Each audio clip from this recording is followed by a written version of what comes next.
One of the first successful Russian-backed misinformation efforts of the 2020 election tricked Donald Trump Jr. and Ted Cruz into helping spread false claims about Portland protesters.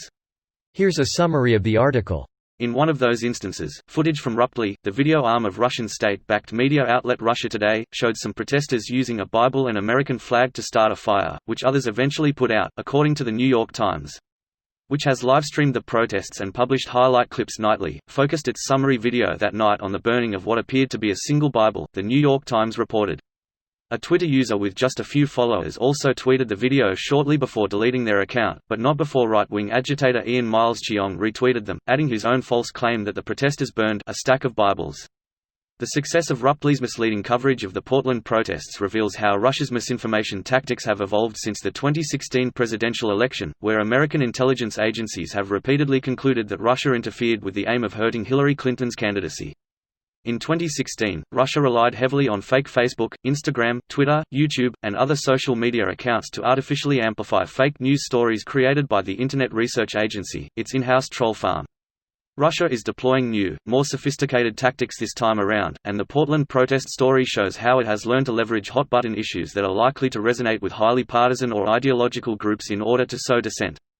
Cybersecurity experts have found that Russia is exploiting the coronavirus pandemic and racial tension in the US, and US intelligence agencies have warned that Russia is attempting to sway the election toward Trump again in 2020, though Trump has repeatedly downplayed the assessments of US intelligence agencies, instead giving deference to fringe agitators who support him. This post received a score of 59,000, with an upvote ratio of 81%. Here are the top comments in response to this article. Our campaign isn't working with Russia, we're just posting Russian propaganda as part of our campaign. Anyone in politics would do this.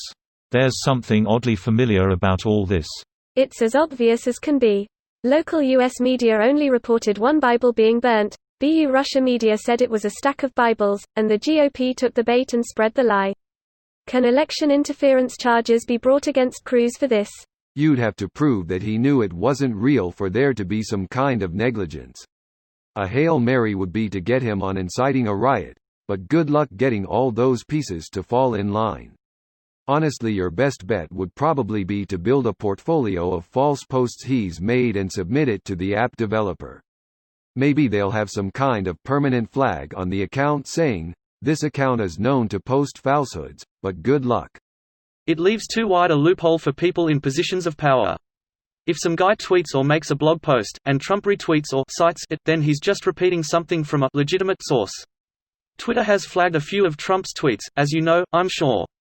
When anyone can make a Twitter account or blog, Trump can amplify any stupid thing he wants, without the repercussions he might face, if he just talks shit directly.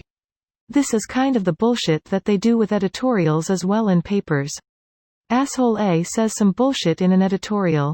Asshole B uses the fact that it was published in Asrag C as some sort of legitimacy. I get annoyed and laugh when reading the Chicago Tribune.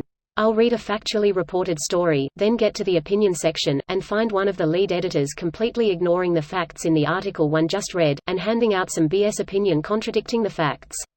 Do you guys ever read your own paper? Crosses my lips a lot when I read it. Tricked? Are you sure? It looks like coordination from where I am.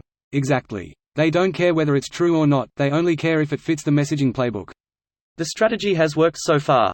Fake news is all the base needs to hear and any reasoning is immediately dismissed. It's honestly kinda impressive how well they've laid the fake news argument. It started with alternative facts, but even back then people were like, "Yay, that's kinda bullshit." But it's wild how they can just refute any claim they want with, "It's fake news." And the base is like, it is fake news. Then they push their own fake news. My own brother is brainwashed by this shit. He lives in Florida, and is talking about how messed up Oregon is, where I happen to live, Florida. Lol, he was still going to parties with no masks a month ago until a bunch of them got the virus and his grandmother-in-law passed away from it. Now they're finally wearing masks and social distancing. This video was automatically created by Reddit to speech. The article and comments in this video were selected from Reddit according to their upvotes, and any paraphrasing was performed by smmry.com, without any human intervention.